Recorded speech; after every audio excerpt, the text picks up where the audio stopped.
Students, class 10 chapter AP के 2 सम आज फिर से करते हैं।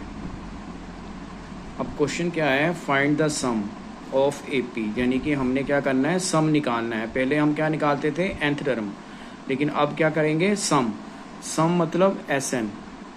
इनके दो फार्मूले होते हैं। एक फार्मूला पहले देखिए, n/2 2a प्लस n-1d, एक फार्मूला ये यूज़ करेंगे और एक दूसरा करेंगे, वो जब मैं सम कराऊंगा तब देखते हैं दूसरा फार्मूला।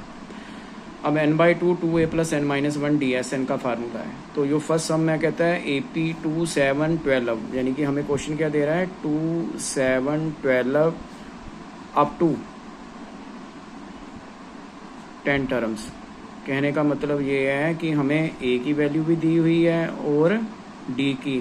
7 - 2 करके कितना आ गया, 5, और साथ में हमें अप टू 10 टर्म, मतलब टोटल टर्म कितनी है, 10 है, मतलब n की वैल्यू 10 हो गई। अब इसको क्या करेंगे, जो फार्मूला है उसमें पुट कर दो बस answer. Sn equal to n/2, where n equal to 10, 10/2 हो गया। फिर 2a, where a equal to 2, plus n, where n equal to 10, 10 - 1, where d equal to 5। अब इसको थोड़ा सा सिंप्लीफाई करो और आपका आंसर आ गया। 2 5 10, कितना आ गया, 5, और यहाँ पे क्या आ गया, 2 2 4, 10 में से 1 9, 9 को 5 से मल्टीपल किया 45, 5 ऐसे आ गया। 45 में 4 प्लस करके 49, 49 को 5 से मल्टीपल कर लो, कितना आ गया, 245। ये मेरा क्या हो गया, फर्स्ट का आंसर हो गया। ऐसे ही जो दूसरा सम है वो देखिए। अब सेकंड सम का सॉल्यूशन कैसे करेंगे, सेम यही मेथड लगेगा। क्या दे रहा है equation, -37 -33 -29 so on up to 12 term, यानी कि लास्ट टर्म हमें जो दे रहा है 12 दे रहा है। तो अब इसमें भी क्या करेंगे, पहले a की वैल्यू फाइंड करो, -37, d कैसे निकालते हैं, a2 - a1, वेयर a2 कितना है, -33, फिर माइनस के, और a1 कितना है, -37। तो ये क्या बन गया, -33, ये माइनस माइनस क्या हो गया, +37। कितना आ गया, दोनों को सब्ट्रैक्ट करके कितना आ गया, 4। मतलब कि d की वैल्यू हमारी क्या आ गई, 4, और n की हमें फिर से गिवन है कितनी, 12।